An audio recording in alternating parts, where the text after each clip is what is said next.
welcome back to the channel. I'm Little T, also known as Tina, and Happy New Year! This will be our first video for 2024, and it's great to be back. Today we're going to be making a recipe out of this cookbook, The Fuss-Free Vegan by Sam Turnbull, and actually with the picture of the recipe we're going to make is on the back of here. It's nacho cheese.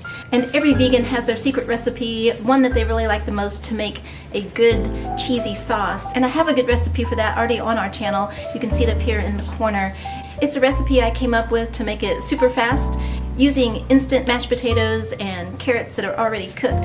This is completely different from that. The only thing that's really the same in this one is a base of cashews, which we've got our cashews right here that I order from Thrive Market, and nutritional yeast, which is every vegan's friend for that cheesy flavor. I like to order mine from Amazon. I get it in this big container and it lasts a really long time. And of all the ones that I've tried, I think it has the best flavor. So if you're looking for a good nutritional yeast, give this brand a go. So we're going to make this nacho cheese, and in her recipe she says you can actually use it for nacho cheese sauce, or you could put it on top of noodles to make it like macaroni and cheese.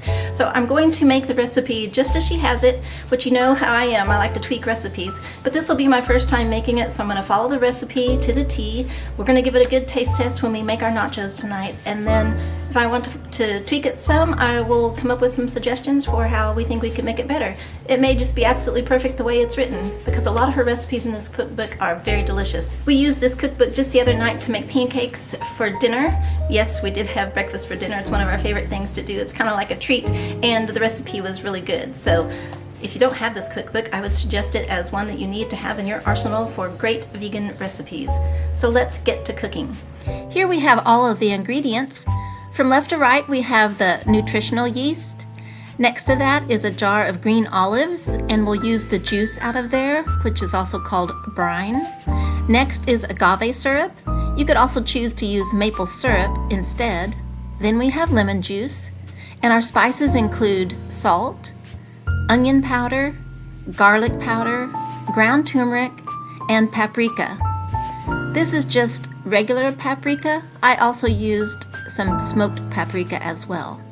Behind that you'll see tapioca flour, which is the same as tapioca starch. It is what helps the sauce get thicker.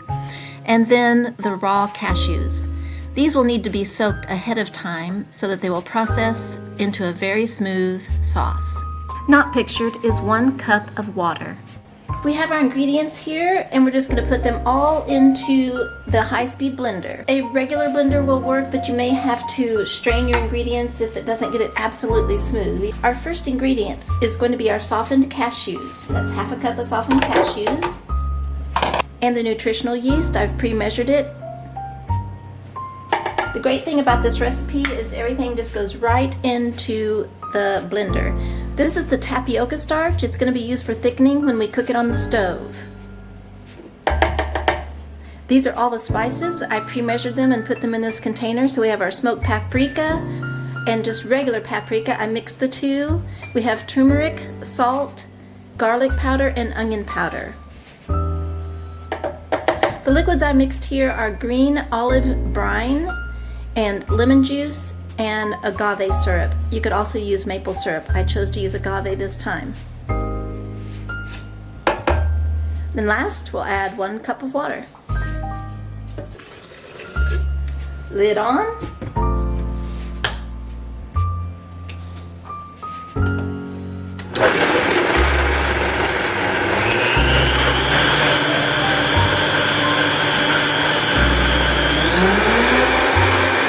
It's all mixed up. The directions say to stir it consistently for 5 minutes until it starts to thicken. I'm going to set my timer for 5 minutes, and I'm going to use a whisk to stir it.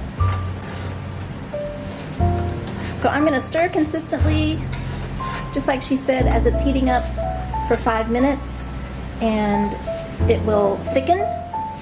And then as it thickens, the recipe says to stir it for 1 minute more, just to make sure that the tapioca starch is fully cooked. So this will be me stirring for 5 minutes.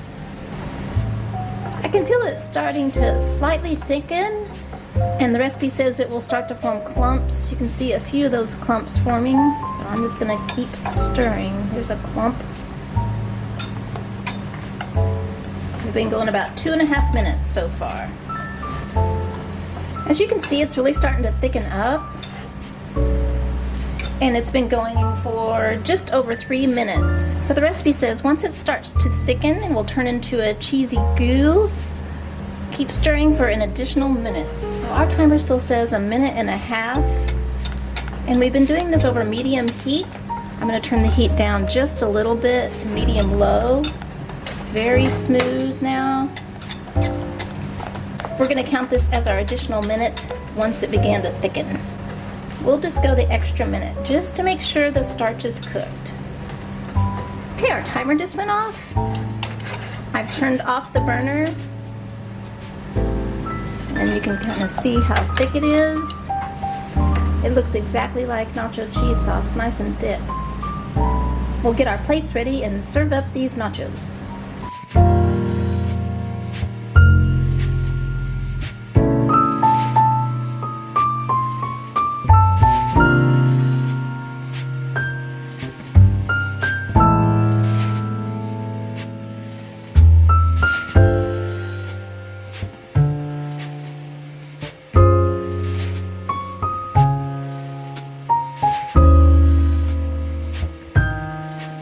Big B and I really enjoyed that new recipe for cheese sauce.